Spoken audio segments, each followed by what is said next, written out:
Beirut کے محاصرے کی ناکامی سلطان صلاح الدین ایوبی کی دوسری شکست تھی۔ اس ناکامی میں اس نے کھویا کچھ بھی نہیں تھا مگر پایا بھی کچھ نہیں تھا، اس لیے وہ اسے اپنی شکست سمجھتا تھا۔ اگر سلطان ایوبی کی نہیں تو یہ اس کی انٹیلیجنس کی شکست ضرور تھی۔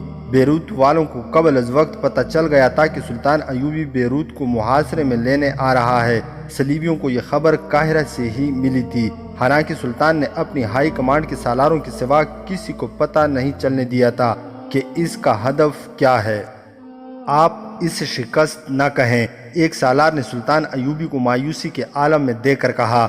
بیروت وہی ہے جہاں پہلے تھا، وہی رہے گا۔ ہم اس شہر پر ایک اور حملہ کریں گے۔ اتنا بڑا شکار میرے ہاتھ سے نکل گیا، سلطان ایوبی نے کہا۔ میں اسے محاصرے میں لینے اور اس پر قابض ہونے آیا تھا، لیکن میں خود محاصرے میں آ گیا اور مجھے محاصرہ اٹھا کر پسپا ہونا پڑا۔ یہ شکست نہیں تو اور کیا ہے؟ ہمیں تسلیم کرنا چاہیے کہ یہ شکست ہے۔ میرے مشیروں اور سالاروں میں بھی ایمان فروش موجود ہیں۔ خیمے میں سناٹا طاری ہو گیا۔ اس وقت سلطان ایوبی نصیبہ کے مقام پر خیمہ زن تھا۔ بہت دن گزر گئے تھے، اس کی فوج بہت تھکی ہوئی تھی، بہت سی نفری زخمی بھی تھی۔ اس نے قاہرہ سے بیروت تک بہت تیز پیش قدمی کرائی تھی، مہینوں کا فاصلہ دنوں میں طے کیا تھا۔ فاصلہ طے کرنے کے فوراً بعد فوج کو صلیبیوں کے محاصرے سے نکلنے کے لیے خونریز لڑائی لڑنی پڑی، پھر تیز رفتار پسپائی ہوئی۔ سلطان ایوبی نے فوج کو مکمل آرام دینے کے لیے نصیبہ کے مقام پر پڑاؤ کیا۔ آرام فوج کے لیے تھا۔ سلطان ایوبی کی تو نیند اڑ گئی تھی۔ دن کو وہ بے چینی سے خیمے میں ٹھہلتا یا باہر نکل کر ادھر ادھر گھومتا رہتا تھا، اپنے سالاروں کے ساتھ بھی کم ہی بولتا تھا۔ اسی کیفیت میں اسے ایک سالار نے کہا کہ اسے شکست نہ کہیں۔ سلطان ایوبی کا جواب سن کر سالار خاموش ہو گیا۔ سلطان ایوبی اپنے خیمے میں ٹہل رہا تھا، وہاں ایک اور سالار بھی تھا۔ بہت دیر تک دونوں سالار خاموش رہے۔ سلطان ایوبی کے مزاج میں جیسے غصہ تھا ہی نہیں، پھر بھی سالار اس کے ساتھ بات کرتے ڈرتے تھے۔ تم دونوں کیا سوچ رہے ہو؟ سلطان ایوبی نے پوچھا۔ میں سوچ رہا ہوں کہ آپ اس مایوسی اور غصے کی حالت میں رہے تو آپ کے فیصلے مزید نقصان کا باعث بنیں گے، ایک سالار نے کہا۔ میں نے آپ کو اس حالت میں رملہ کی شکست کے وقت بھی نہیں دیکھا تھا۔ اپنے آپ کو ٹھنڈا کریں اور اس جذباتی کیفیت سے نکلنے کی کوشش کریں۔ اور میں سوچ رہا ہوں کہ کفار ہماری جڑوں میں اتر گئے ہیں، دوسرے سالار نے کہا۔ ہم اس وقت اپنی سرزمین پر کھڑے ہیں، ہماری جنگ صلیبیوں سے ہے اور ہمارا مقصد فلسطین کی آزادی ہے، مگر مسلمان امراء میں سے کوئی بھی ایک امیر ہمارے پاس نہیں آیا۔ عز الدین اور عماد الدین کہاں ہیں؟ کیا انہوں نے ہمارے ساتھ معاہدہ نہیں کیا تھا کہ ضرورت کے وقت ہمیں اپنی فوج دیں گے؟ ان کا یہ سردرد یہ بتاتا ہے کہ وہ ابھی تک صلیبیوں کے ہاتھوں میں کھیل رہے ہیں، تو کیا ہم آپس میں لڑتے رہیں گے؟ سلطان ایوبی خیمے میں ٹھہل رہا تھا، رک گیا۔ آسمان کی طرف دیکھ کر اس نے آہ بھری اور کہا، میرے رسول صلی اللہ علیہ وآلہ وسلم کی امت کا زوال شروع ہو گیا ہے۔ جب غیر مذہب کے اثرات قبول کیے جاتے ہیں تو اس کا نتیجہ یہی ہوتا ہے جو ہم دیکھ اور بھگت رہے ہیں۔ صلیبی اور یہودی مسلمانوں کو اپنا غلام بنانے کے لیے انسانی فطرت کی سب سے بڑی کمزوری کو استعمال کر رہے ہیں۔ یہ کمزوری لالچ ہے، انسانوں پر حکومت کرنے کا لالچ، بادشاہ اور شہزادے بننے کا لالچ، اور یہ لالچ کہ میں روئی جیسے ملائم قالینوں پر چلوں اور لوگ ننگے پاؤں گرم ریت پر چلے، ان کے پاؤں جلے تو میرے آگے سجدہ کریں۔ جب یہ لالچ دل میں اتر جاتا ہے تو دل سے ایمان نکل جاتا ہے، عقل پر ایسا پردہ پڑ جاتا ہے کہ قومی غیرت اور خودداری بے معنی سے جذبے بن جاتے ہیں۔ جب کوئی انسان اس مقام پر پہنچ جاتا ہے تو وہ غداری کو قابل فخر اقدام سمجھتا ہے۔ صلیبیوں نے ہمارے پیشتر امراء کو اس مقام تک پہنچا دیا ہے۔ انہوں نے اپنی تہذیب کی بے حیائی مسلمانوں میں بھی پھیلا دی ہے۔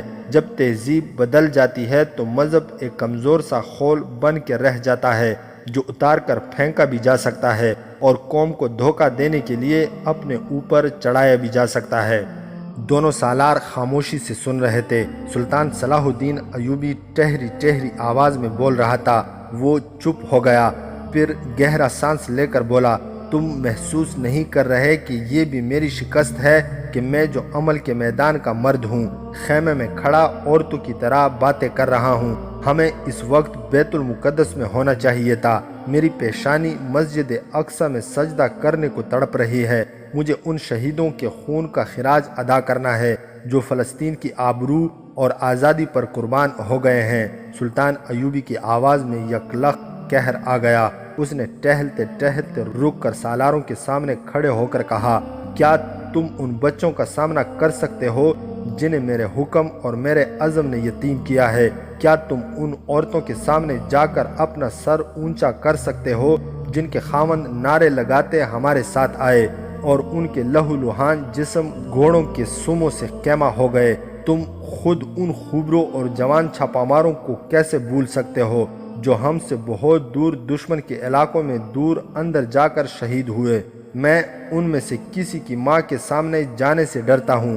ڈرتا اس لیے ہوں کہ اس نے یہ کہہ دیا، میرا بیٹا واپس کرو یا مجھے قبلہ اول لے چلو۔ جہاں میں اپنے بیٹی کی شہادت پر شکرانے کے نفل پڑھوں تو میں اس ماں کو کیا جواب دوں گا؟ شہیدوں کا خون رائیگاں نہیں جائے گا محترم سلطان۔ یہ چھاپامار دستوں کے سالار سارم مصری کی آواز تھی جو سلطان ایوبی کے خیمے کے دروازے میں آن کھڑا ہوا تھا۔ سلطان ایوبی کی ادھر پیٹھ تھی۔ کسی شہید کی ماں اپنے بیٹے کے خون کا حساب نہیں مانگے گی۔ رسول صلی اللہ علیہ وآلہ وسلم کا پڑھنے والی ماؤں کا دودھ آب زمزم جیسا پاک اور مقدس ہے۔ اس دودھ کے پلے ہوئے بیٹے آپ کے حکم سے نہیں، اللہ کے حکم سے لڑا کرتے ہیں۔ آپ ان کے خون کا خراج اپنے ذمہ نہ لیں۔ غداروں کے خون کی بات کریں، ہماری تلواریں غداروں کے خون کی پیاسی ہیں۔ تم نے میرے حوصلے میں جان ڈال دی ہے سارم، سلطان ایوبی نے کہا۔ میرے یہ دونوں رفیق بھی مجھے یہی کہہ رہے تھے کہ مایوسی اور جذباتی ہونے کی ضرورت نہیں۔ ضرورت ہے بھی کیا؟ سارم مصری نے کہا، شکست شکست ہے مگر دائمی نہیں۔ ہم اسے فتح میں بدل سکتے ہیں اور بدل کر دکھائیں گے۔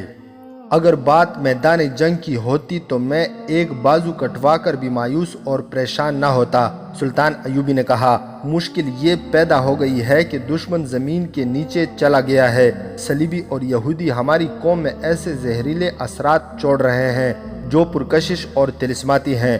قوم اور فوج کے متعلق مجھے اطمینان ہے۔ سپاہی اور عام آدمی ان اثرات کو قبول نہیں کرتا۔ انہیں وہ چند ایک افراد قبول کرتے ہیں اور کر چکے ہیں جن کا اثر قوم پر ہے۔ یہ امراء اور حاکموں کا طبقہ ہے۔ ان میں بعض مذہبی پیشوا بھی شامل ہیں اور ان میں چند ایک سالار بھی ہیں جو ریاستوں کے حکمران بننے کے خواب دیکھ رہے ہیں۔ یہ ایمان فروشوں کا گروہ ہے جو سیدھے سادے لوگوں کو مذہب کا دھوکہ دے کر ان میں مذہب کا جنون پیدا کرتے اور انہیں مسلمان بھائیوں کے خلاف اکساتے، بھڑکاتے اور اپنے مفاد کے لیے استعمال کرتے ہیں۔ غیر مذہب کے لوگ مسلمان امراء اور اسی سطح کے طبقے کو اپنے زیر اثر لیتے ہیں۔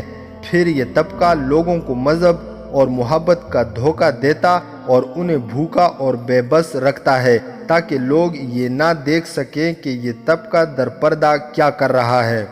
مگر ہم عالم نہیں، ایک سالار نے کہا۔ ہم خطیب اور مسجدوں کے امام نہیں کہ تلوار پھینک کر لوگوں کو وعظ اور خطے سناتے پھریں۔ ہمیں یہ مسئلہ تلوار سے حل کرنا ہوگا۔ ان پتھروں کو گھوڑوں کے سموں تلے روننا ہوگا۔ یہ لوگ قرآن کے منکر ہیں، سلطان ایوبی نے کہا۔ قرآن کا حکم بڑا واضح ہے کہ کفار کو دوست مت سمجھو، ان کی باتوں میں نہ آؤ۔ تم نہیں جانتے کہ ان کے دل ہمارے خلاف قدورتوں سے بھرے ہوئے ہیں۔ یہ لوگ نام کے مسلمان ہیں، سارم مصری نے کہا۔ قرآن کا ان کے ساتھ کوئی تعلق نہیں۔ یہ صورتحال بہت نقصان دہ ہے کہ ان لوگوں نے قرآن بھی ہاتھوں میں اٹھا رکھا ہے اور کفاروں کے اشاروں پر بھی ناچ رہے ہیں، سلطان ایوبی نے کہا۔ قوم نے ہمیشہ ایسے ہی سربراہوں کے ہاتھوں دھوکہ کھایا ہے جن کے ہاتھ میں قرآن اور دل میں صلیب ہے۔ یہ لوگ اذان کی آواز پر بھی خاموش ہو جاتے ہیں مگر ان کے دلوں میں گرجوں کے گھنٹے بجتے ہیں۔ قوم ان کا اصلی روپ نہیں دیکھ سکتی اور ان کے دل کی آواز نہیں سن سکتی۔ یہی وجہ ہے کہ ہم ایک خانہ جنگی میں ایک دوسرے کا خون بہا چکے ہیں اور دوسری خانہ جنگی کی تلوار ہماری گردن پر لٹک رہی ہے۔ ہم اس طوفان کو روک سکیں گے۔ ایک سالار نے کہا، لیکن مجھے یہ کہنے کی اجازت دیجیے کہ ہم اب کوئی معاہدہ اور کوئی صلح نامہ نہ کریں۔ ہمیں اپنے بھائیوں کا خون بہانا پڑے گا اور ہمیں ان کے ہاتھوں مرنا بھی ہوگا۔ سلطان ایوبی کے چہرے پر اداسی کا سایہ آ گیا۔ اس کی آنکھیں جیسے افق پر کسی چیز کو دیکھ رہی تھی۔ صاف پتہ چل رہا تھا کہ اس کی نظریں آنے والی صدیوں کا سینہ چاک کر رہی ہیں۔ خیمے میں ایک بار پھر گہرا سکوت طاری ہو گیا۔ تینوں سالار اپنے سلطان کے اس تاثر سے جو اس پر کبھی کبھی طاری ہوا کرتا تھا اچھی طرح واقف تھے۔ میرے عزیز رفیقو، سلطان ایوبی نے کہا، مجھے نظر آ رہا ہے کہ میرے رسول صلی اللہ علیہ وآلہ وسلم کی امت آپس میں لڑ لڑ کر ختم ہو جائے گی۔ صلیبی اور یہودی اسے خانہ جنگی میں الجھائے رکھیں گے۔ حکمرانی کا لالچ بھائی کو بھائی کا دشمن بنائے گا۔ فلسطین خون سے لال ہوتا رہے گا۔ مسلمان حکمران سلطنتوں میں بٹ کر عیش و عشرت میں پڑے رہیں گے۔ ہمارا قبلہ اول امت رسول صلی اللہ علیہ وآلہ وسلم کو پکارتا رہے گا اور اس پکار کو کوئی مسلمان نہیں سنے گا۔ اگر کوئی فلسطین کی سرزمین کو آزاد کرانے اٹھے گا تو وہ کوئی ہم جیسا دیوانہ ہوگا۔ ایسی دیوانوں کو خود اپنے مسلمان حکمران دھوکہ دیں گے اور درپردہ دوست بنے رہیں گے۔ تم نے کہا ہے کہ ہم اس طوفان کو روک سکیں گے، مگر ہمارے مرنے کے بعد یہ طوفان پھر اٹھے گا۔ پھر ایک اور صلاح الدین ایوبی پیدا ہوگا۔ سالار سارم مصری نے کہا، ایک اور نور الدین زنگی پیدا ہوگا۔ مسلمان مائیں مجاہدین کو جنم دیتی رہیں گی اور یہ مجاہدین عیاش حکمرانوں کے ہاتھوں میں کھلونے بنے رہیں گے۔ سلطان ایوبی نے طنزیہ لہجے میں کہا، اور وہ وقت بھی آئے گا جب فوج بھی عیاش سپاہیوں کا گروہ بن جائے گی اور اس کے سالار کفار کے ہاتھوں میں کھیلیں گے۔ سلطان ایوبی اس انداز سے خاموش ہو گیا جیسے اس سے کچھ یاد آ گیا ہو۔ اس نے تینوں سالاروں کی طرف باری باری دیکھا اور کہا، مگر ہم یہ باتیں کب تک کرتے رہیں گے؟ ہم چاروں ایک دوسرے کو خطبے سنا رہے ہیں۔ اللہ کے سپاہی خطیب نہیں ہوا کرتے۔ ہمیں عمل کرنا ہے۔ ہم میدان عمل کے مرد ہیں۔ سارم، تم نے میری پہلی ہدایت کے مطابق اپنے چھاپا مار دستوں کو میری بتائی ہوئی جگہوں پر پھیلا رکھا ہوگا اور تم جانتے ہو کہ ہماری یہ خیمہ کس خطرے میں ہے۔ اچھی طرح جانتا ہوں سلطان محترم، سالار سارم مصری نے جواب دیا۔ ہم بیروت کا محاصرہ اٹھا کر اس طرف آئے تھے تو ہماری توقع کے خلاف صلیبیوں نے ہمارے تعاقب میں فوج نہیں بھیجی تھی، لیکن ہم اس خوش فہمی میں مبتلا نہیں ہوئے کہ صلیبی ہمیں بخش دیں گے۔ میں وثوق سے کہہ سکتا ہوں کہ وہ کھلا حملہ نہیں کریں گے۔ وہ ہم پر ہمارے انداز کے شبخون ماریں گے، بلکہ ان کے چھاپوں اور شبخونوں کا سلسلہ شروع ہو گیا ہے۔ خیمہ سے بہت دور سے فرنگیوں اور ہمارے گشتی دستوں کی چھوٹی چھوٹی جڑپوں کی خبریں آنے لگی ہیں۔ میں نے چھاپا مار دستوں کو دور دور تک پھیلا رکھا ہے۔ مجھے شک ہے کہ کفار کا اڈا کہیں باہر نہیں بلکہ موصل میں ہے، اور والی موصل عز الدین انہیں پناہ اور مدد دے رہا ہے۔ اگر ایسی بات ہے تو مجھے اس کی اطلاع مل جائے گی۔ سلطان ایوبی نے کہا، اگر موصل میں ہی صلیبیوں کا خفیہ اڈا ہوا تو میں اس کا بندوبست کر لوں گا۔ اس نے دوسرے دو سالاروں سے کہا، ہمیں مسلمان امراء کے ان قلعوں پر قبضہ کرنا ہوگا جو موصل اور حلب کے درمیان ہیں۔ میں ان دونوں شہروں کو ایک دوسرے سے کاٹ دینا چاہتا ہوں اور وہ ایک دوسرے کی مدد کرنے کے قابل نہیں رہیں گے۔ ان کے قاصدوں کو بھی راستہ نہیں ملے گا۔ میں نے بہت کوشش کی ہے کہ میری تلوار کسی مسلمان کے خلاف نیام سے نہ نکلے، لیکن میں ناکام رہا۔ ان حکمرانوں اور امراء کو ختم کروں گا جو صلیبیوں کے دوست ہے۔ میں خود قوم کی آڑ میں نہیں بیٹھوں گا، نہ قوم کا خون بہنے دوں گا۔ میں ان امراء کو گھٹنوں بٹھاؤں گا جو قوم کو گمراہ کر رہے ہیں۔ سلطان ایوبی نے نقشہ نکالا اور اپنے سالاروں کو دکھانے لگا۔ بیروت میں بالڈوین کے محل میں اس نے اپنے سالاروں اور 3-4 صلیبی حکمرانوں کو مدعو کر رکھا تھا۔ بہت بڑی ضیافت کا اہتمام تھا۔ بے شمار صلیبی مہمانوں میں 2 مسلمان بھی شراب کے پیالے اٹھائے ادھر ادھر گھومتے پھرتے نظر آ رہے تھے۔ شراب پیش کرنے والی لڑکیاں ایسی باریک ریشمی لباس میں ملبوس تھی کہ اریاں لگتی تھی۔ جوں جوں شراب اثر دکھاتی جا رہی تھی، لڑکیوں کے ساتھ مہمانوں کی دست درازی بڑھتی جا رہی تھی اور لڑکیاں پہلے سے زیادہ بے حیا ہوتی جا رہی تھی۔ ان 2 مسلمان مہمانوں کی طرف دوسرے مہمانوں کی نسبت زیادہ توجہ دی جا رہی تھی۔ 2 لڑکیاں ان کے ارد گرد اٹکیلیاں کرتی پھر رہی تھی۔ یہ دونوں مہمان لباس اور شکل و صورت سے کسی شاہی خاندان کے افراد معلوم ہوتے تھے۔ ایک سلیبی آیا، دونوں سے کہا کہ انہیں شاہ بالڈوین نے اپنے کمرے میں بلایا ہے۔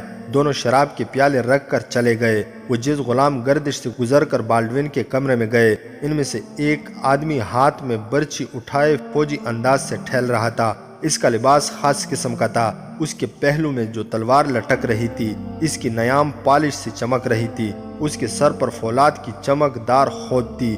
محل میں اس لباس میں کئی ایک آدمی سینے تانے اور گردنیں اکڑائے ٹہل رہے تھے۔ یہ محل کے خصوصی ملازم تھے جو سالاروں کے کمروں کے سامنے موجود رہتے اور ضیافتوں میں برآمدوں اور غلام گردشوں میں ٹہلتے رہتے تھے۔ فانوسوں کی روشنی میں ان کا لباس اور ان کی چال اچھی لگتی تھی۔ یہ دراصل نمائش کے لیے رکھے گئے تھے اور یہ تربیت یافتہ لڑاکے بھی تھے۔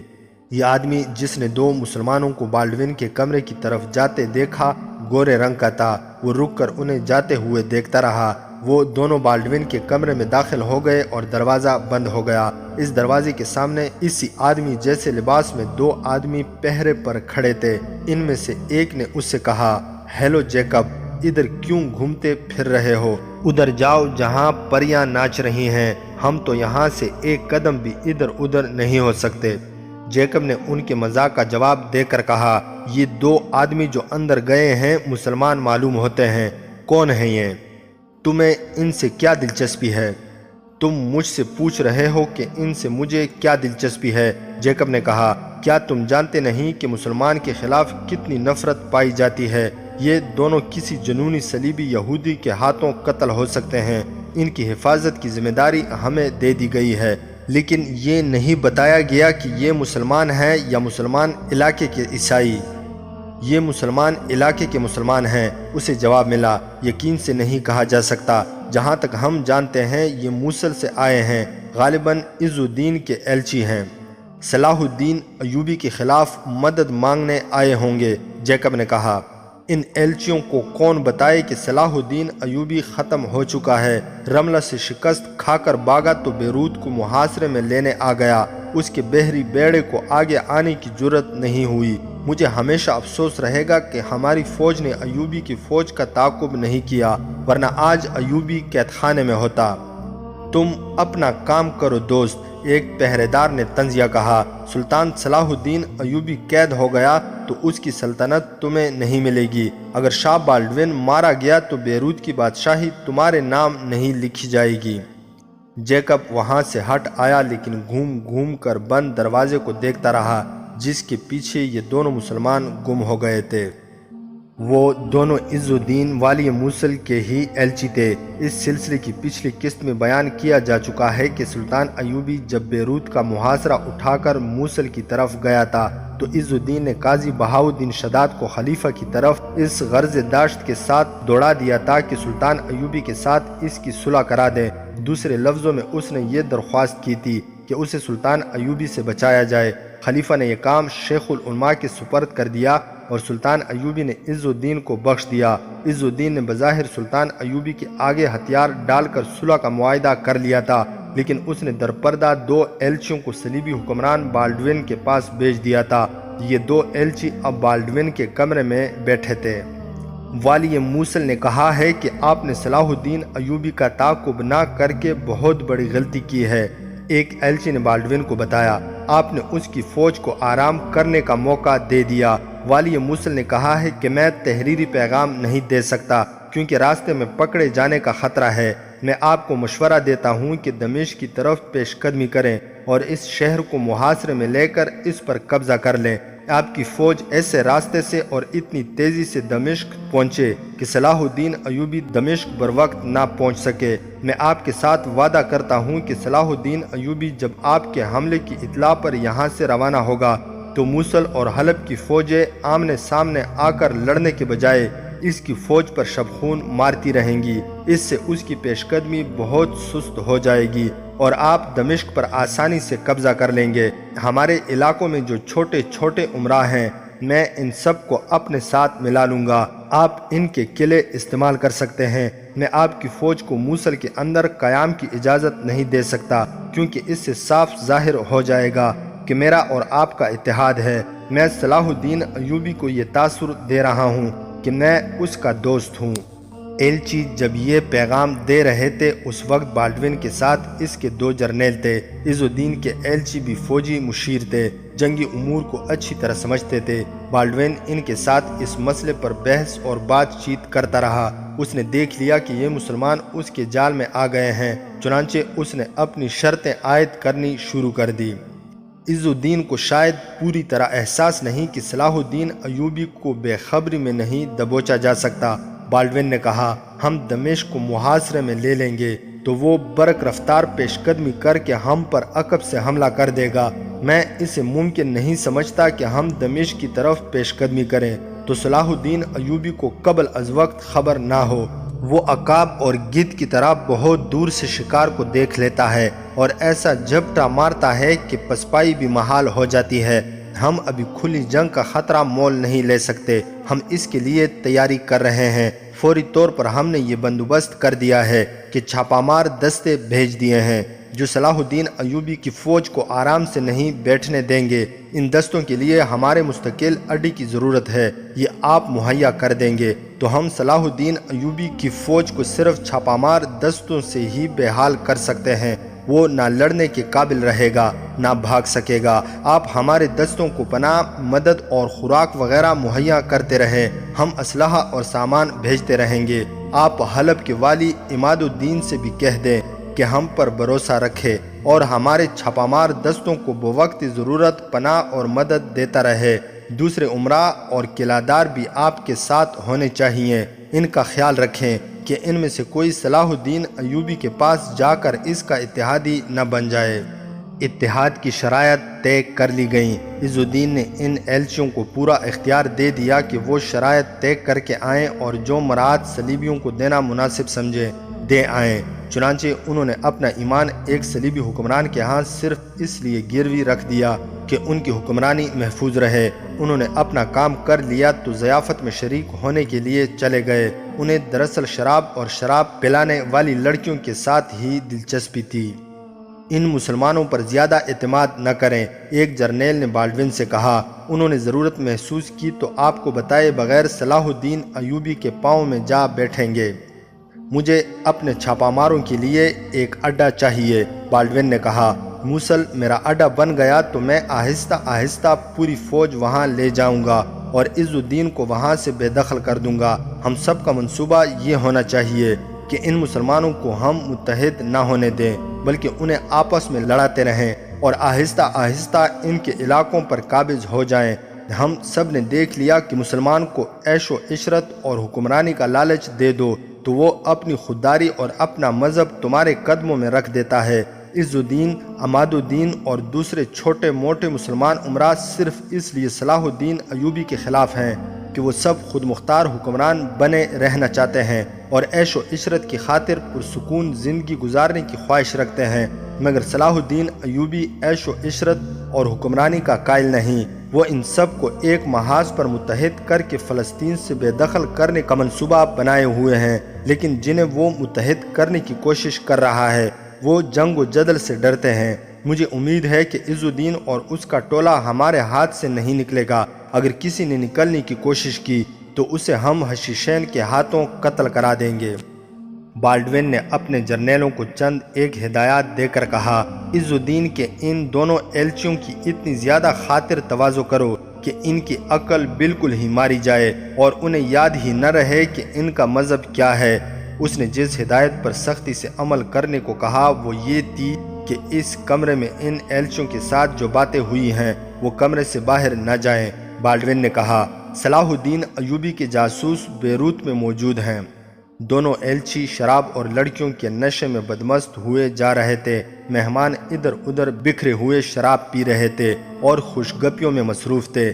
جیکب ان دو ایلچیوں کو ڈھونڈ رہا تھا، ان میں سے ایک اسے الگ مل گیا۔ جیکب نے فوجی انداز سے اسے سلام کیا اور پوچھا، آپ غالباً موصل کے مہمان ہیں؟ ہم موصل والوں سے بہت محبت کرتے ہیں۔ ہم موصل کے حکمران عز الدین کے ایلچی ہیں۔ ایلچی نے شراب کے نشے میں بدمست ہوتے ہوئے کہا، ہم یہ معلوم کرنے آئے ہیں کہ بیروت کے صلیبیوں کے دل میں موصل کے مسلمانوں کی کتنی محبت ہے۔ ایلچی کی جس طرح زبان لڑکھڑا رہی تھی اس طرح اس کی ٹانگیں بھی لڑکھڑا گئی۔ وہ اتنی زیادہ پی چکا تھا کہ پاؤں پر بھی کھڑا نہیں رہ سکتا تھا۔ اس نے جیکب کے کندھے پر زور سے ہاتھ مار کر کہا، شراب کا یہی کمال ہے کہ انسان کے دل سے مذہب نکل جاتا ہے اور اس کی جگہ محبت آ جاتی ہے۔ مجھے صلیب سے محبت ہے اور مجھے تمہاری اس برچی سے محبت ہے۔ جس روز یہ برچی صلاح الدین ایوبی کے سینے میں اتر جائے گی، اس روز میں سالار اعظم بن جاؤں گا۔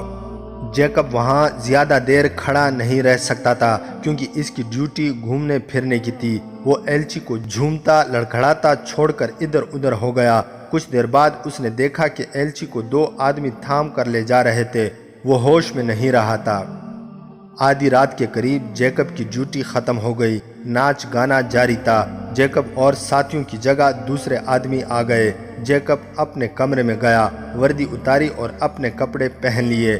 وہ بہت تھکا ہوا تھا، اسے سو جانا چاہیے تھا، لیکن وہ باہر نکل گیا۔ اس کا رخ کسی اور طرف تھا، لیکن وہ اس طرف چلا گیا جہاں لڑکیاں رہتی تھی۔ یہ ایک عمارت تھی جس کا ایک حصہ اتنا خوبصورت تھا جیسے وہاں شہزادیاں رہتی ہوں۔ یہ ان لڑکیوں کی رہائش گاہ تھی جو جاسوسی کے لیے اور کردار کی تخریب کاری کے لیے مسلمانوں کے علاقوں میں امراء اور سالاروں اور حکمرانوں کو صلیب کے جال میں پھانسنے کے لیے بھیجی جاتی تھی۔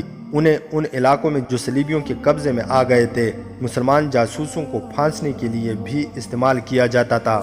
اس عمارت کے دوسرے حصے میں ناچنے اور گانے والی لڑکیاں رہتی تھی۔ ان کی قدر و قیمت جاسوس لڑکیوں جتنی نہیں تھی، جو جسمانی حسن کے لحاظ سے جاسوس لڑکیوں سے کم نہیں تھی۔ ان کا کام صرف یہ تھا کہ محل میں ضیافتوں پر ناچا کرتی تھی۔ باہر کے مہمان آئیں تو ناچ گانا ضرور ہوتا تھا۔ اس رات موصل کے مسلمان ایلچیوں کے اعزاز میں جو ضیافت دی گئی تھی، اس میں ناچ گانے کا اہتمام کیا گیا تھا۔ ان میں سارا نہیں تھی۔ سارا بہت خوبصورت لڑکی تھی۔ اس کے خد و خال اور اس کے بالوں اور آنکھوں کا رنگ یورپ کی لڑکیوں جیسا نہیں تھا۔ وہ بیروت کی ہی رہنے والی ہو سکتی تھی، مصر کی بھی اور وہ یونان کی بھی ہو سکتی تھی۔ کسی کو معلوم نہیں تھا کہ کہاں کی رہنے والی ہے۔ جیکب کسی اور طرف جا رہا تھا۔ اسے یاد آ گیا کہ ناچنے گانے والیوں میں اسے سارا نظر نہیں آئی تھی۔ اس کی غیر حاضری کی وجہ یہی ہو سکتی تھی کہ وہ بیمار ہے یا اس پیشے سے تنگ آ کر بھاگ گئی ہے۔ جیکب کو معلوم تھا کہ سارا اس پیشے سے خوش نہیں ہے کیونکہ وہ خود نہیں آئی، لائی گئی ہے۔ جیکب بھی اس محل کے قریب رہتا تھا اور اس کی ڈیوٹی محل میں ہی ہوتی تھی۔ ایسی ہی ایک ضیافت کے دوران سارا اتفاق سے جیکب سے ملی تھی۔ سارا کو سب مغرور لڑکی کہا کرتے تھے کیونکہ وہ کسی کے ساتھ بولتی نہیں تھی۔ جیکب میں نہ جانے اسے کیا نظر آیا کہ وہ اسے پسند کرنے لگی۔ جیکب کو بھی یہ لڑکی اچھی لگنے لگی۔ ایک رات سارا محل سے فارغ ہو کر اپنے کمرے کی طرف جا رہی تھی۔ اسے جیکب مل گیا۔ سارا نے اسے کہا، میں اکیلی جا رہی ہوں، میرے ساتھ کمرے تک نہیں چلو گے؟ اکیلے جاتے ڈر آتا ہے؟ جیکب نے کہا، یہاں سے تمہیں کوئی اغوا کر کے نہیں لے جا سکتا۔ اب میں اغوا نہیں ہو سکتی۔ سارا کی مسکراہٹ بجھ گئی، کہنے لگی، اب تو اپنے آپ کو خود ہی اغوا کروں گی۔ میرے ساتھ چلو، اکیلے جاتے ڈر تو نہیں آتا، تمہارے ساتھ کی ضرورت ہے۔ سارا جیسی حسین لڑکی کا جیکب کو پسند کرنا کوئی عجوبہ نہیں تھا۔ جیکب مردانہ حسن اور وجاہت کا شاہکار تھا۔ چند اور لڑکیوں نے بھی اس کے ساتھ دوستی کی پیشکش کی تھی، لیکن جیکب ان سے دور ہی رہا تھا۔ دور رہنے کی وجہ یہ تھی کہ یہ سب ناپاک اور عصمت بریدہ لڑکیاں تھیں۔ جیکب نے ان کی پیشکش ٹھکرا کر اپنی قیمت چڑھا لی اور اپنی کشش میں اضافہ کر لیا تھا۔ وہاں تو یہ عالم تھا کہ بدکاری کو گناہ کے بجائے تفریح بلکہ جائز تفریح سمجھا جاتا تھا۔ پہلی ملاقات میں جیکب سارا کو بھی ایسی ہی بدکار لڑکی سمجھا تھا، لیکن سارا میں سنجیدگی اور متانت سی تھی جو جیکب کو اچھی لگی تھی۔ سارا کو جب یہ پتہ چلا کہ جیکب شراب بھی نہیں پیتا تو وہ اس سے زیادہ اچھا لگنے لگا تھا۔ پھر ایک رات سارا نے اس کے منہ سے اپنی تعریف کرانے کے لیے پوچھا تھا، تم نے میرے رقص کی کبھی تعریف نہیں کی۔ دوسرے مجھے راستے میں روک کر میرے فن اور جسم کی تعریف کیا کرتے ہیں، میری زبان سے تم اپنے فن کی تعریف کبھی نہیں سنو گی۔ جیکب نے جواب دیا، البتہ تمہارے جسم میں جادو کا سا اثر ہے، بہت اچھا جسم ہے۔ خدا نے تمہارے چہرے موہرے میں جو کشش پیدا کی ہے وہ خدا کے بندوں کی نظروں کو جکڑ لیتی ہے، لیکن یہ جسم ناچتا ہوا اچھا نہیں لگتا، نہ کسی کو انگلیوں پر نچاتا ہوا اچھا لگتا ہے۔ یہ جسم کسی ایک مرد کی ملکیت ہوتا ہے، وہ مرد 6 کلمے پڑھ کر اس جسم کو احترام اور پیار کے ساتھ مستور کر کے لے جاتا تو اس جسم پر اللہ کی رحمت نازل ہوتی ہے۔ تم خدا کی توہین کر رہی ہو۔ جیکب، سارا نے اسے حیران سا ہو کے کہا، تم کون سے 6 کلموں کی بات کر رہے ہو؟ عیسائی اپنی دلہنوں کو مستور کر کے بھی نہیں لے جاتے۔ جیکب گھبرا گیا، پھر اچانک کہکا لگا کر بولا، میرے دماغ پر مسلمان سوار رہتے ہیں، میری اپنی تو شادی ہوئی نہیں، مسلمانوں کی شادیاں دیکھی ہیں۔ اس نے وضاحت کی کہ 6 کلمے اس کے منہ سے نکل گئے، مگر سارا اسے عجیب سی نظروں سے دیکھتی رہی۔ پھر وہ چھپ سی ہو گئی اور خلاؤں میں ٹک ٹکی باندھ کر دیکھنے لگی۔ بےتاب سی ہو کر اس نے جیکب کے بازو پر ہاتھ رکھا اور پوچھا، تم مسلمان تو نہیں جیکب؟ میرا کہنے کا یہ مطلب نہیں کہ تم جاسوس ہو سکتا ہے ملازمت کی خاطر تم نے اپنے آپ کو عیسائی بنا رکھا ہو یا عیسائی مذہب قبول کر لیا ہو۔ جیکب مسلمان نہیں ہوا کرتے سارا، جیکب نے کہا، میرا نام گلبرٹ جیکب ہے۔ تم اتنی پریشان اور اداس کیوں ہو گئی ہو؟ معلوم ہوتا ہے تمہارے دل میں مسلمان کے خلاف اتنی نفرت ہے کہ تم ان کلموں کا نام بھی نہیں سننا چاہتی۔ تمہیں راز کی ایک بات بتاؤں؟ سارا نے کہا، شاید تم اچھا نہ جانو، مجھے مسلمان اچھے لگتے ہیں۔ اس کی وجہ شاید یہی ہے کہ وہ 6 کلمے پڑھ کر اپنی دلہنوں کو مستور کر کے لے جاتے ہیں۔ اس نے آہ بھر کر کہا، عورت عریاں کر دی جاتی ہے تو اسے احساس ہوتا ہے کہ مستور ہونے میں جو روحانی اقرار تھا وہ چھن گیا ہے۔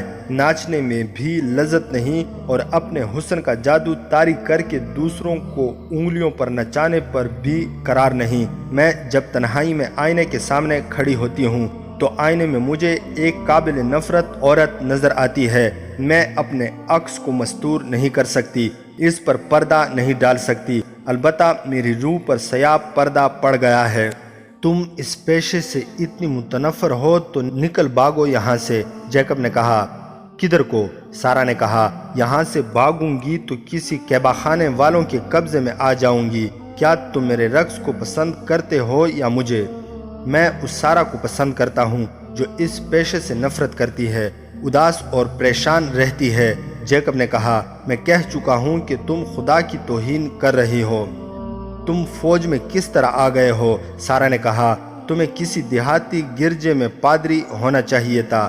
تم ہر روز کتنی شراب پیتے ہو، اس کی بو سے بھی نفرت ہے۔ پھر تم مسلمان ہو؟ سارا نے وثوق کے لہجے میں کہا، اگر تم نہیں تو تمہارا باپ مسلمان تھا۔ تم عورت کو مستور دیکھنا چاہتے ہو، تمہیں رقص پسند نہیں، تمہیں شراب کی بو سے بھی نفرت ہے۔ شاید یہی وجہ ہے کہ تم مجھے اچھے لگتے ہو۔ مجھے تو جو کوئی بھی دیکھتا ہے کھا جانے والی نظروں سے دیکھتا ہے۔ تم میرے دل کے درد کو سمجھتے ہو نا؟ سمجھتا ہوں سارا، جیکب نے کہا، یہ درد میرے دل نے محسوس کیا تھا۔ پھر وہ کئی بار ملے۔ سارا جیکب کے ساتھ دل کی باتیں کیا کرتی تھی۔ اس نے جیکب سے کئی بار کہا تھا کہ تمہاری چال ڈال اور تمہارے خیالات مسلمانوں جیسے ہیں۔ جیکب نے کئی بار اس سے پوچھا تھا کہ وہ مسلمانوں کو اتنا زیادہ پسند کیوں کرتی ہے۔ سارا نے کبھی کوئی ٹھوس جواب نہیں دیا تھا، البتہ دونوں نے یہ ضرور محسوس کیا تھا کہ وہ ایک دوسرے کے دل میں اتر گئے ہیں۔ ضیافت کی رات جب جیکب اپنی ڈیوٹی سے فارغ ہو کر کسی اور طرف جا رہا تھا، وہ سارا کی رہائش کی طرف چل پڑا۔ ضیافت میں سارا کی غیر حاضری کی وجہ بیماری ہی ہو سکتی تھی۔ اس عمارت میں کسی کو جانے کی اجازت نہیں تھی۔ جیکب نے وہاں جانے کا خطرہ اس لیے مول لیا کہ تمام لڑکیاں ضیافت میں گئی ہوئی تھی اور وہاں ملازم عورتیں بھی نہیں تھی۔ جیکب اندھیرے کی طرف سے گیا۔ وہ سارا کا کمرہ جانتا تھا۔ وہ دبے پاؤں کمرے کے دروازے تک پہنچا، ہاتھ لگایا تو کواڑ کھل گیا۔ ایک کمرے میں سے گزر کر دوسرے کمرے میں گیا۔ وہاں چھوٹی سی قندیل جل رہی تھی جس کی مدھم سی روشنی میں اسے سارا سوئی ہوئی نظر آ رہی تھی۔ اسے یہ لڑکی دودھ پیتے بچے کی طرح معصوم لگی۔ اس کا ہاتھ اپنے ہی بکھرے ہوئے بالوں میں الجھا ہوا تھا۔ کھڑکی کھلی تھی۔ بحیرہ روم کی ٹھنڈی ہوا کے تیز جھونکوں سے سارا کے بکھرے ہوئے بال آہستہ آہستہ ہل رہے تھے۔ وہ گہری نیند سوئی ہوئی تھی۔ جیکب نے ہاتھ اس کی پیشانی پر رکھا۔ پیشانی اتنی ہی گرم تھی جتنی اس عمر کی سوئی ہوئی لڑکی کی گرم ہونی چاہیے تھی۔ جیکب کو یہ اطمینان ہو گیا کہ سارا کو بخار نہیں۔ تم نخلستان کا پھول ہو جو بادشاہوں کی خوابگاہوں میں آ کر مرجھا جاتا ہے۔ جیکب نے دل ہی دل میں سارہ سے کہا، تم صبح کا ستارہ ہو جو سورج کی چمک سے بجھ جاتا ہے اور رات کو پھر چمک اٹھتا ہے۔ تمہاری زندگی راتوں کے اندھیرے میں ہی بیت رہی ہے، تمہاری قسمت اندھیرے میں لکھی گئی تھی۔ تم مجھے کیوں اچھی لگتی ہو؟ مجھ سے بار بار کیوں پوچھتی ہو کہ میں نے 6 کلموں کا ذکر کیوں کیا تھا؟ تم کسی مسلمان ماں کی کھوک کی پیداوار تو نہیں؟ تمہاری رگوں میں کسی مسلمان باپ کا خون تو نہیں؟ اس راز سے پردہ کون اٹھائے گا؟ میں تمہارے لیے راز ہوں، تم میرے لیے راز ہو۔ جیکب کو یاد آ گیا کہ صلیبی فوجی مسلمانوں کے قافلوں کو لوٹتے رہتے ہیں، ان کی بچیوں کو اٹھا لے جاتے ہیں اور انہیں اپنے رنگ میں رنگ کر جاسوسی اور بے حیائی اور رقص کی تربیت دیتے ہیں۔ سارہ بھی شاید انہی بدنصیب لڑکیوں میں سے ہوگی، ورنہ یہ قوم احساسات اور جذبات کے لحاظ سے مردہ اور بے حیائی میں پوری طرح زندہ ہوتی ہے۔ جیکب بھول گیا کہ وہ کہاں کھڑا ہے، کسی مرد کو ان کمروں میں آنے کی اجازت نہیں تھی۔ سارہ اس کے دل میں ایسی اتری تھی کہ وہ خطروں سے بے نیاز ہو گیا تھا، اس سے رہا نہ گیا۔ اس نے قندیل بجھا دی اور اس کے ساتھ ہی سارہ کی آنکھ کھل گئی۔ جیکب کو اس کی گھبرائی ہوئی آواز سنائی دی، کون ہو؟ جیکب، اس وقت یہاں کیوں آ گئے ہو؟ سارہ نے ایسے لہجے میں کہا جس میں محبت بھی تھی، ہمدردی بھی۔ کسی نے دیکھ لیا تو تم سیدھے قید خانے میں جاؤ گے، مجھے باہر بلا لیا ہوتا۔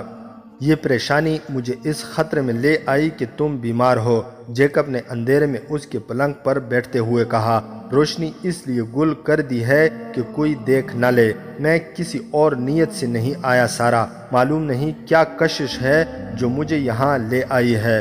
تمہیں بخار تو نہیں؟ میری روح علیل ہے، سارہ نے کہا، میں تو جب بھی محفلوں اور ضیافتوں میں ناچتی ہوں میرا دل ساتھ نہیں ہوتا، میرا جسم ناچتا ہے اور روح مر جاتی ہے، مگر آج جب مجھے کہا گیا کہ موصل سے 2 بڑے ہی اہم مہمان آ رہے ہیں تو روح کے ساتھ میرا جسم بھی بے جان ہو گیا، مجھے متلی آنے لگی اور سر چکرانے لگا۔ مجھے ان بادشاہوں کی جنگوں اور ان کے امن اور دوستی کے معاہدوں کے ساتھ کوئی دلچسپی نہیں، لیکن میرے کانوں میں جب یہ بات پڑی کہ موصل سے اہم مہمان آ رہے ہیں تو مجھے ایسے محسوس ہوا جیسے صلیبیوں اور مسلمانوں میں سے کسی ایک کے ساتھ میرا گہرا تعلق ہے۔ میں ابھی تک یہ نہیں سوچ سکی کہ میرا روحانی تعلق کس کے ساتھ ہے، صرف یہ احساس جاگ اٹھا کہ میں اس محفل میں نہیں ناچ سکوں گی، میں موصل کے مہمانوں کا سامنا نہیں کر سکوں گی، یا وہ مجھے دیکھ کر وہاں سے بھاگ جائیں گے۔ کیوں؟ جیکب نے پوچھا، موصل والوں کے ساتھ تمہارا کیا تعلق ہے؟ میں بتا نہیں سکتی، سارہ نے کہا، میں تو اپنے آپ کو یہ بتانے سے ڈرتی ہوں کہ موصل والوں کے ساتھ میرا کیا تعلق ہے۔ سارہ، جیکب نے اس کا ہاتھ اپنے ہاتھ میں لے کر کہا، تم اپنا آپ مجھ سے کیوں چھپا رہی ہو؟ کیا تمہیں کسی قافلے سے اغوا کیا گیا تھا؟ تم کس باپ کی بیٹی ہو؟ سارہ کوئی جواب نہ دے سکی۔ جیکب چونک اٹھا، دونوں نے کھڑکی کی طرف دیکھا جو کھلی ہوئی تھی، وہاں ایک سایہ کھڑا نظر آیا۔ سارہ نے جیکب کے کان میں سرگوشی کی، پلنگ کے نیچے ہو جاؤ۔ جیکب نے اندھیرے سے فائدہ اٹھایا، آہستہ سے سرک کر فرش پر بیٹھا اور آواز پیدا کیے بغیر پلنگ کے نیچے چلا گیا۔ سارہ لیٹ گئی۔ سارہ، کھڑکی کے ساتھ کھڑے سائی کی آواز آئی۔ یہ ایک بوڑھی عورت کی آواز تھی جو بعض راتیں ناچنے گانے والیوں کو دیکھا کرتی تھی کہ کوئی لڑکی غیر حاضر تو نہیں۔ اس کی آواز پر سارہ نہ بولی۔ عورت نے اسے ایک اور آواز دی، سارہ پھر بھی نہ بولی۔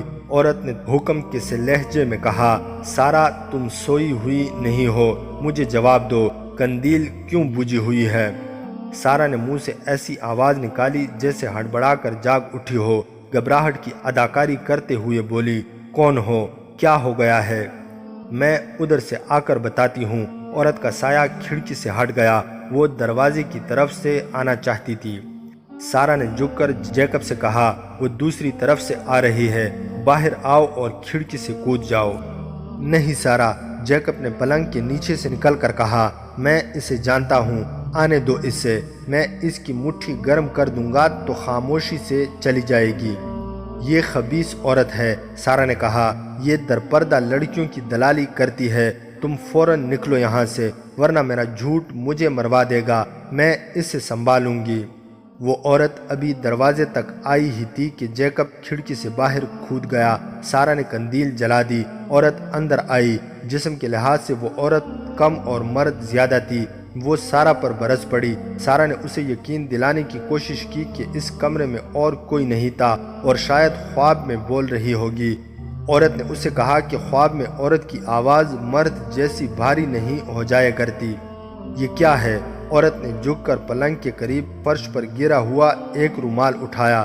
یہ گز بر لمبا اور اتنا ہی چوڑا کپڑا تھا جو مرد گرمی سے بچنے کے لیے سر پر ڈال لیا کرتے تھے۔ یہ کس کا ہے؟ یہ اس کا ہے جو تمہارے پاس آ بیٹھا تھا۔ وہ کون تھا؟ تم نے اس سے کتنی رقم لی ہے؟ میں عصمت فروش نہیں، سارا نے غصے سے کہا۔ میں رقاصہ ہوں، تم جانتی ہو میں کسی مرد کو منہ نہیں لگاتی۔ سنو سارا، عورت اس کے پاس بیٹھ گئی اور اس کے کندھے پر ہاتھ رکھ کر شفقت سے بولی، یہ تو میں بھی جانتی ہوں کہ تم رقاصہ ہو، مگر تم یہ نہیں جانتی کہ رقاصہ فوج کی جرنیل یا شہر کی حاکم نہیں ہوا کرتی۔ میں اتنی سی بات کہہ دوں گی کہ تمہارے پاس رات کو ایک آدمی آیا تھا، وہ تمہیں بیروت کے کسی انتہائی گھٹیا قیبہ خانے میں بیچ ڈالیں گے یا تمہیں قید میں ڈال دیں گے۔ اس نشے میں بات نہ کرو کہ تم شاہی رقاصہ ہو، یہاں تمہارا کوئی مقام نہیں۔ تم مطلب کی بات کرو، سارا نے کہا۔ تم مجھ پر جو مہربانی کرنا چاہتی ہو اس کا معاوضہ کیا لوگی؟ میں ابھی ادا کر دیتی ہوں۔ میں تم سے کچھ بھی نہیں لوں گی، عورت نے کہا۔ میں کسی اور سے معاوضہ وصول کروں گی، تمہاری ہاں کی ضرورت ہے۔ سارا اس کا مطلب سمجھ گئی۔ باہر سے شاہی مہمان آتے ہی رہتے تھے، ان میں عیسائی بھی ہوتے تھے، مسلمان بھی۔ شاہی حیثیت کے مسلمانوں کی خاطر تواضع کے لیے لڑکیاں موجود رہتی تھی، لیکن ان کے ساتھ جو عملہ آتا تھا انہیں اس قسم کی عیاشی مہیا نہیں کی جاتی تھی۔ یہ عورت ان لوگوں سے مل کر ان کے پاس لڑکیاں بھیجا کرتی اور منہ مانگا معاوضہ وصول کرتی تھی۔ یہ اس کا خفیہ کاروبار تھا۔ بعض شاہی مہمان ایسے ہوتے تھے جو سرکاری طور پر دی ہوئی لڑکی سے مطمئن نہیں ہوتے تھے۔ یہ عورت در پردہ محل کے ایک دو ملازموں کے ذریعے ان کی یہ ضرورت پورا کرتی اور انعام لیتی تھی۔ سارا اس کے ہاتھ کبھی نہیں آئی تھی، مگر اب یہ لڑکی اس کے جال میں آ گئی۔ وہ اگر بتاتی کہ اس کے پاس جیکب آیا تھا اور اس کے ساتھ اس کا تعلق پاک ہے تو یہ عورت کبھی یقین نہ کرتی، اور دوسرا ظلم یہ ہوتا کہ جیکب کو قید میں ڈال کر بڑی ہی ظالمانہ اذیتیں دے دے کر مار دیا جاتا۔ سارا، عورت نے کہا، اگر اپنے ہولناک انجام سے بچنا چاہتی ہو تو میری بات مان لو۔ باہر سے دو مہمان آئے ہوئے ہیں، بہت دولت مند ہیں۔ پرسوں سے وہ ملازموں سے کہہ رہے ہیں کہ انہیں اچھی قسم کی لڑکیوں کی ضرورت ہے۔ یہ دراصل ان کی عادت ہے، اپنے ہاں حرموں میں 20 30 لڑکیاں جمع کیے رکھتے ہیں۔ یہاں بھی چاہتے ہیں کہ ان کے کمروں میں لڑکیوں کی چہل پہل لگی رہے۔ کل تم ان میں سے ایک کے پاس چلی جانا۔ کون ہیں؟ سارا نے پوچھا۔ اگر مسلمان ہے تو میں ان کے پاس نہیں جاؤں گی۔ تو قید خانے میں جاؤ، عورت نے کہا۔ ہوش میں آؤ، اپنے آپ کو دیکھو، تم کیا ہو، اپنے پیشے کو دیکھو۔ شریف بننے کی کوشش نہ کرو، وہ دل کھول کر انعام دیں گے جس میں تمہارا حصہ بھی ہوگا۔ اور پکڑے گئے تو میں پکڑنے والوں کا منہ بند رکھا کرتی ہوں، عورت نے کہا۔ کل رات تیار رہنا، اب تم سے بالکل نہیں پوچھوں گی کہ ابھی تمہارے پاس کون آیا تھا۔ عورت چلی گئی۔ سارا کے آنسو بہنے لگے۔ جیکب بھاگنے والا آدمی نہیں تھا، لیکن وہ اس ڈر سے نکل گیا کہ سارا کی مصیبت آ جائے گی۔ اسے امید تھی کہ سارا اسی غلیظ دنیا کی لڑکی ہے، وہ اس عورت کو سنبھال لے گی۔ وہ شہر کی طرف چلا جا رہا تھا، اس کے ذہن پر سارا چھائی ہوئی تھی۔ سارا سے اسے دلی محبت ہو گئی تھی اور سارا اس کے لیے معمہ بھی بن گئی۔ اسے رہ رہ کر یہی خیال آ رہا تھا کہ سارا کسی مسلمان باپ کی بیٹی ہے۔ وہ چلتے چلتے شہر کی تنگ و تاریک گلیوں میں داخل ہو گیا۔ گلیوں کے موڑ مڑتا ایک مکان کے سامنے رکا اور دروازے پر دستک دی۔ کچھ دیر بعد دروازہ کھلا۔ کون؟ حسن، جیکب نے جواب دیا۔ اتنی رات گئے؟ دروازہ کھولنے والے نے پوچھا۔ فوراً اندر آ جاؤ، کسی نے دیکھا تو نہیں؟ جیکب نے جواب دیا۔ کافروں کی ضیافت سے ابھی فارغ ہوا ہوں، ایک ضروری اطلاع لایا ہوں۔ وہ اندر چلا گیا۔ دروازہ بند ہو گیا۔ اب وہ جیکب نہیں بلکہ حسن الادریس تھا۔ وہ سلطان صلاح الدین ایوبی کا جاسوس تھا۔ اس نے 1 سال پہلے اپنے آپ کو عیسائی ظاہر کر کے اور نام گلبرٹ جیکب بنا کر صلیبی فوج میں ملازمت کر لی تھی۔ گورے رنگ کا جوان تھا۔ ٹریننگ کے مطابق وہ اداکاری اور چرب زبانی کا ماہر تھا۔ اس کی شکل و صورت اور دراز قد کی بدولت اسے محل کی خصوصی ڈیوٹی کے لیے منتخب کر لیا گیا تھا۔ یہاں سے وہ قاہرہ کو خبریں بیچتا رہتا تھا۔ اس کے گروہ کا لیڈر حاتم اس مکان میں رہتا تھا جس میں وہ داخل ہو گیا تھا۔ موصل کے 2 ایلچی بالڈوین کے پاس آئے ہیں۔ حسن نے اپنے لیڈر کو بتایا، میں نے یہ یقین کر لیا ہے کہ یہ دونوں موصل سے آئے ہیں اور دونوں مسلمان ہیں۔ انہیں بالڈوین اپنے کمرے میں لے گیا تھا۔ اس میں کوئی شک نہیں کہ والی موصل عز الدین کا کوئی پیغام لے کر آئے ہیں اور یہ سلطان صلاح الدین ایوبی کے خلاف معاہدے کا پیغام ہوگا۔ لیڈر نے کہا، یہ معلوم کر لیا ہے کہ ان کے درمیان کیا طے پایا ہے؟ سلطان ابھی تک اس دھوکے میں ہے کہ عز الدین اور عماد الدین ہمارے دوست ہیں یا کم از کم ہمارے خلاف لڑیں گے نہیں۔ ان کی بات چیت بند کمرے میں ہوئی ہے۔ حسن نے کہا، میرا خیال ہے کہ جو کچھ طے ہونا تھا ہو چکا۔ میں نے ان میں سے ایک کے ساتھ بات کی تھی، وہ بہت خوش نظر آتا تھا۔ بدبخت نے شراب اس قدر پی لی تھی کہ اس نے نشے میں مجھے صاف اشارہ دے دیا کہ وہ دونوں مسلمان ہیں اور موصل سے آئے ہیں۔ مجھے کہتا تھا کہ وہ ہماری یعنی صلیبیوں کی محبت دیکھنا چاہتا ہے۔ وہ پاؤں پر کھڑا نہ ہو سکا اور گر پڑا۔ ہم سلطان کو صرف یہ اطلاع بھجوائیں گے کہ بیروت میں موصل کے 2 آدمی آئے تھے، کافی نہیں۔ حاتم نے کہا، ہم اپنے سلطان سے بہت شرمسار ہیں کہ ان تک ہماری یہ اطلاع نہ پہنچ سکی کہ وہ بیروت کو محاصرے میں لینے کا منصوبہ طر کر دیں، کیونکہ بالڈوین کو اس منصوبے کی اطلاع قاہرہ سے مل گئی ہے۔ اس میں ہمارا کوئی قصور نہ تھا۔ حسن نے کہا، اسحاق ترک بروقت روانہ ہو گیا تھا۔ وہ دھوکہ دینے والا آدمی نہیں تھا۔ وہ راستے میں صحرا کا شکار ہو گیا یا پکڑا گیا ہے۔ بیروت کے محاصرے میں سلطان صلاح الدین ایوبی کا جو نقصان ہوا ہے، ہمیں اس کا ازالہ کرنا ہے۔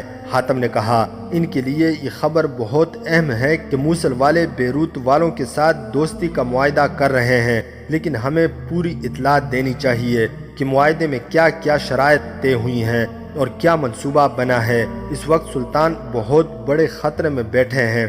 وہ سمجھتے ہوں گے کہ وہ دوستوں کے درمیان محفوظ ہیں، لیکن وہ دراصل دشمنوں کے گھیرے میں پڑاؤ ڈالے ہوئے ہیں۔ حاتم نے حسن سے پوچھا، محل میں تم کوئی ایسا ذریعہ پیدا نہیں کر سکتے جو اندر کی باتیں بتا سکے؟ باتیں بند کمرے میں ہوئی ہیں، حسن نے جواب دیا۔ بالڈوین یا اس کے مشیروں اور سالاروں سے تو پوچھا نہیں جا سکتا۔ ان دونوں آدمیوں کے سینے سے راز نکالنے کی کوشش کی جا سکتی ہے جو موصل سے آئے ہیں۔ میں ذریعہ پیدا کرنے کی کوشش کروں گا، اگر نہ ہوا تو دوسرا طریقہ اختیار کریں گے۔ یہ جب واپس جائیں گے تو انہیں راستے سے اغوا کر لیا جائے گا یا ضرورت پڑی تو ختم کر دیا جائے گا۔ انہیں ختم کرنے سے ہمارا مسئلہ حل نہیں ہوگا۔ حاتم نے کہا، ہمیں بالڈوین اور عز الدین کے منصوبے کی ضرورت ہے۔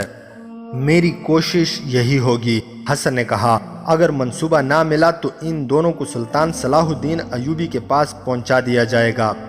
اگر انہیں قتل کرنا ہوا تو وہ میں یہی کرا سکتا ہوں۔ حاتم نے کہا، جس قدر جلدی ہو سکے مجھے بتاؤ کہ تم مطلوبہ معلومات حاصل کر سکتے ہو یا نہیں۔ میں صبح ایک آدمی کو سلطان کو یہ خبر دینے کے لیے روانہ کر دوں گا کہ بالڈوین کے پاس عز الدین کے ایلچی آئے ہیں اور ان کے درمیان کوئی معاہدہ ہو گیا ہے، تاکہ سلطان اس خوش فہمی میں نہ پڑے رہیں کہ عز الدین ان کا دوست ہے۔ تم بہت تھوڑے وقت میں مکمل اطلاع حاصل کرنے کی کوشش کرو۔ میری کامیابی کے لیے دعا کریں۔ حسن اٹھا اور باہر نکل گیا۔ داستان ایمان فروشوں کی اگلی قسط آپ لوگ ہماری نیکسٹ ویڈیو میں ملاحظہ کر سکتے ہیں۔ مزید حقیقی اور تاریخی واقعات کے لیے اس چینل کو سبسکرائب کرنا نہ بھولیے گا۔